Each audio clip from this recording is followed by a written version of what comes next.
Good evening, everyone. Romney Smith at WTOC for The News Now. This is where we bring you updates of stories that we're working on for you right now. We're on various platforms. That includes our website, WTOC.com, the WTOC apps, Amazon Fire, Roku, Twitter, and Facebook. And Facebook is where you can actually interact with me live right now. Leave a comment, give a shout out of where you're watching from, or ask a question. Right now, we're following the news out of Long County after WTOC confirmed a local police chief was killed after a high-speed chase. Here's what happened. Georgia State Patrol continues to look into the deadly high-speed chase in Long County as a double murder. There were a series of crashes between Fort Stewart and Jessup inside Little Whiskey city limits because of the high-speed chase. The driver speeding away from police hit and killed a pedestrian and a motorcyclist. That driver is from Savannah, but troopers have not yet said exactly why that person was running from police. Deployed stop sticks in an attempt to terminate the pursuit. The violator kept going. He crashed here and then exited his vehicle on foot where he was taken into custody. So here's what happened. The driver is being charged with 2 counts of murder, 2 counts of vehicular homicide, and driving under the influence. Officials identified the victims as the Little Whiskey police chief, Frank McClelland, and the motorcyclist was identified as 61-year-old Marvin Pope. Now, some of you have wondered why the police chief was being called the pedestrian. It's because at the time he was actually laying out stop sticks to help stop that driver. He was killed in the process of doing that, unfortunately.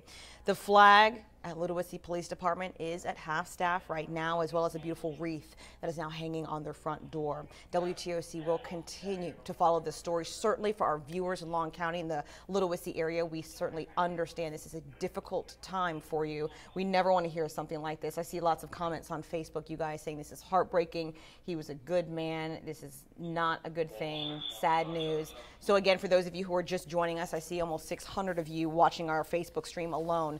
This news coming out of Long County that the police chief was killed after a high-speed chase. He was actually laying down stop sticks to try to stop the pursuit when he was hit and killed. There was also a motorcyclist who was also killed during that incident. The motorcyclist is 61-year-old Marvin Pope. For right now, everyone at WTOC keeping your community in our thoughts, especially the law enforcement community who just lost their leader. Very sad news, and we have a lot more to get to right now. As soon as we learn any more information, we will let you know. But again, for those of you asking about the charges, GSP is investigating this as a double murder. So we're not going for anything low. 2 people are dead because of this high-speed chase. We're still waiting on the motive for what caused that man to do this and speed away. As soon as we get that information, we will let you know. Switching gears, a lot of you emailed us asking about a possible bomb threat that may have happened at the Walmart in Baxley. Here's what we have confirmed. There was a very heavy police presence at the Walmart off 341. You see pictures on your screen now. We have calls in to police at this time. They have not confirmed that there was any immediate threat. There also have not been any arrests in reference to this incident, which is why we're not calling it a bomb threat. We can't do that until police actually confirm that information. Again, they're continuing to ask for more information, and so are we. And as soon as we learn anything and confirm it, we will let you know. We also now know the identities of 2 people from Effingham County that died in car crashes this weekend. Georgia State Patrol is investigating a deadly wreck on Old Augusta Road that happened in the Lake Sherry area on Friday night. Deputies say one of the victims, 43-year-old Nathaniel Johnson, was the driver of the car that lost control going around a curve, and the car crossed the center line into oncoming traffic. The driver of the car that was hit was taken to the hospital with serious injuries. Sandra Rafe, a passenger in the car that was hit, died. Again, we've had a lot of sad news coming out of this weekend, certainly a lot going on, and I do have to still touch on weather because, as you know, Florence still exists. Although it's not a hurricane, it's now a tropical depression. Winds are about 45 miles an hour. Our area was largely spared, which is a great thing, but we do want to let you know about school openings tomorrow. All right, this is quick and easy.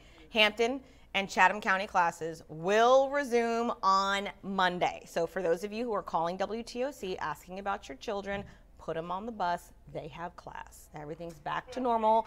So there you go. We'll also have that on our website just in case and if you need any information. Keep in mind with regards to weather, we will have a weather digital update at 8 p.m. with Andrew Gorton.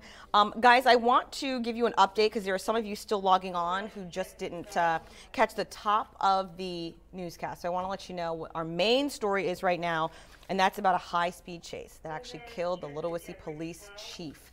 That happened. So let's look at some video that we got from the scene. So here's what we know. He was killed actually during the pursuit. Georgia State Patrol is investigating it right now. The chase happened in Long County. It's being pursued as a double murder right now. There were a series of crashes between Fort Stewart and Jessup inside the Ludowici city limits because of this chase. The driver speeding away from police hit and killed the police chief and hit and killed a motorcyclist. The driver who hit them is from Savannah. They have not yet released the motivation, why he was speeding away, or that person's name. We're still waiting to hear it. I see you guys' comments on Facebook saying the whole town is very sad and we lost a good man and a friend. That coming from Renee Phillips. Very, very upsetting. But again, we know that the driver is being charged with 2 counts of murder, 2 counts of vehicular homicide. And again, the victims from that high-speed chase that were killed, 61-year-old Marvin Pope was the motorcyclist, and the police chief of Ludowici, Franklin McClelland, unfortunately also died. The flag is lowered at half-staff at the police department right now, as well as a beautiful wreath that someone got and put on the door. Our hearts, our thoughts, our prayers are with all of you. He was certainly well respected in our community. As soon as we learn any more information, especially the reason why this person was speeding at such a high rate, we don't know if they did something before or, you know, what's going on, but as soon as we learn that, we will pass that along to you. You can always keep in touch on our website, WTOC.com, as well as our social media pages. I want to thank all of you for tuning in. We certainly appreciate it. And I see you guys saying prayers, RIP to a hero. Thank you so much for commenting. We'll be back later.